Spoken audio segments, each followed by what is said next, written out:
Hello दोस्तों, आज के इस लेक्चर में हम लोग पढ़ेंगे atmospheric stability and instability. Atmospheric stability यह डिटरमाइन करता है कि एयर राइज करेगी या सिंक करेगी, या इसकी वजह से स्काई क्लियर होगा या स्टॉर्म्स आएंगे। बेसिकली एटमॉस्फेयर में 3 प्रकार की स्टेबिलिटी होती है। First is unstable condition, second है स्टेबल कंडीशन, थर्ड है न्यूट्रल कंडीशन। नॉर्मल वे में हम समझे तो जैसे कि रेड बॉल है, इसको अगर हल्का सा भी पुश करेंगे या फोर्स देंगे तो ये डायरेक्ट नीचे आ जाएगी और वापस अपनी जगह पे नहीं पहुंचेगी। वहीं पर ये अनस्टेबल कंडीशन कहलाती है। लेकिन जब ब्लू बॉल को हम लोग पुश करेंगे, कितना भी पुश करें, लेकिन ये वापस अपनी जगह पर आ जाती है, तो ये एक स्टेबल कंडीशन कहते हैं इसे। और वहीं ब्लैक बॉल को हम जिस फोर्स से हम पुश करेंगे वो उतना ही फोर्स पे जाके आगे रुक जाएगी, तो ये एक न्यूट्रल कंडीशन होती है। स्टेबिलिटी कंडीशन को जानने के लिए कुछ रूल फॉलो करने पड़ते हैं।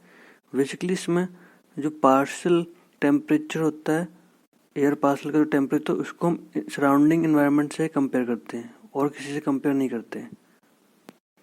पहली कंडीशन है, अगर एयर पार्शियल का टेम्परेचर सराउंडिंग एनवायरनमेंट से के टेम्परेचर से ज़्यादा होता है तो एयर पार्शियल तेजी से राइज करता है और ये कंडीशन अनस्टेबल होती है। इस कंडीशन में एयर पार्शियल के गर्म होने के 2 कारण होते हैं। एक तो कि सनलाइट डायरेक्ट एयर पर पड़ती है, उसके कारण एयर पार्शियल गर्म होता है। दूसरा कि सनलाइट सरफेस को गर्म करती है, उससे फिर उसकी सराउंडिंग एयर्स भी गर्म हो जाती है। इस अनस्टेबल कंडीशन में स्टॉर्म बनते हैं। सेकंड है कि अगर एयर पार्शियल का टेम्परेचर सराउंडिंग एनवायरनमेंट के टेम्परेचर से कम है तो ये थोड़ा सा राइज करती है, उसके बाद धीरे धीरे सिंक होकर वापस अपनी जगह पर आ जाती है। तो इस कंडीशन को स्टेबल कंडीशन कहा जाता है और इसमें जनरली स्काई क्लियर होता है एकदम। और थर्ड कंडीशन होती है कि एयर पार्शियल और सराउंडिंग एनवायरनमेंट का टेम्परेचर सेम होता है, तो वो अपने जगह एयर पार्शियल अपनी जगह से कहीं मूव नहीं करता। तो इस कंडीशन को न्यूट्रल कंडीशन या न्यूट्रल एयर कहते हैं। स्टेबिलिटी किस किस पर डिपेंड करती है? बेसिकली ये 3 चीज़ों पर डिपेंड करती है। Dry adiabatic lapse rate, saturated adiabatic lapse rate, environmental lapse rate. Lapse rate क्या होता है? बेसिकली लैप्स रेट एल्टीट्यूड के बढ़ने के साथ टेम्परेचर का घटना की रेट को ही डिफाइन करता है।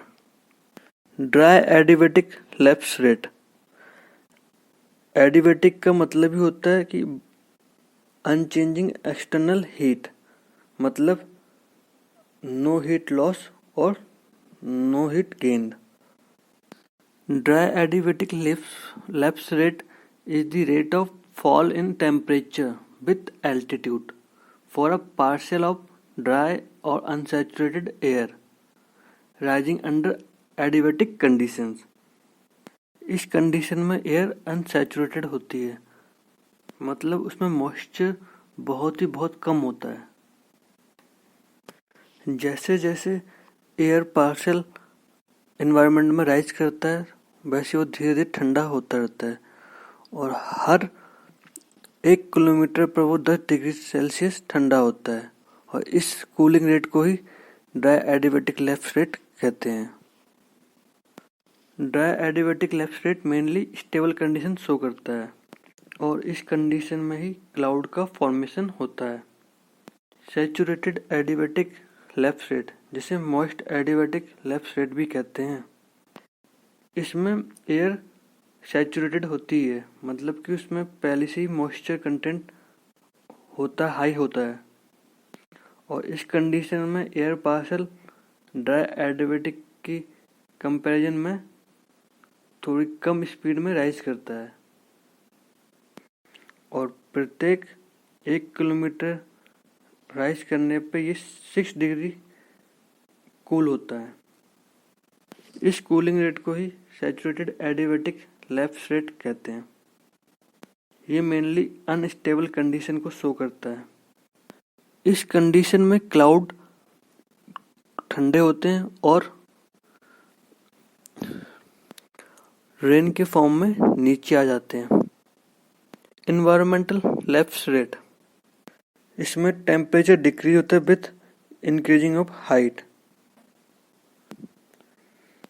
इसमें मेनली 6.5 डिग्री सेल्सियस के हिसाब से एयर पार्शल ठंडा होता है प्रत्येक 1 किलोमीटर दूरी पर, और यह प्लेस टू प्लेस वेरी करता है। कंडीशनली अनस्टेबल, अगर इन्वायरमेंटल लैप्स रेट मॉइस्ट और ड्राई लैप्स रेट के बीच में लाई करता है तो इस सिचुएशन को कंडीशनली अनस्टेबल सिचुएशन कहते हैं। इस कंडीशन में एटमॉस्फेयर सैचुरेटेड एयर पार्सल के लिए अनस्टेबल होता है, परंतु ड्राई एयर पार्सल के लिए यह कंडीशन स्टेबल होती है। यह सिचुएशन मोस्टली ट्रोपोस्फेयर में होती है। एब्सोल्यूट अनस्टेबल कंडीशन, इस कंडीशन में environmental lapse rate dry adiabatic lapse rate और मॉइस्ट एडियाबैटिक लैप्स रेट से अधिक होता है। इस कंडीशन में राइजिंग एयर पार्सल का टेम्परेचर सराउंडिंग के कंपैरिजन में अधिक होता है और वो काफ़ी हल्के होते हैं, इसलिए तेज़ी से राइज करते हैं।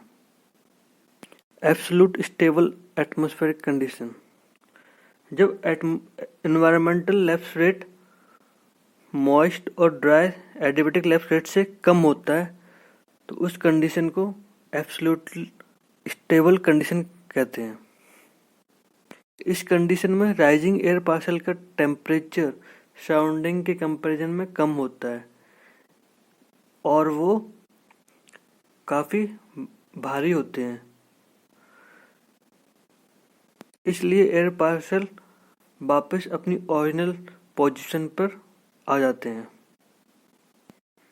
आई होप आज का लेक्चर आप लोगों को अच्छा लगा हो। Thank you.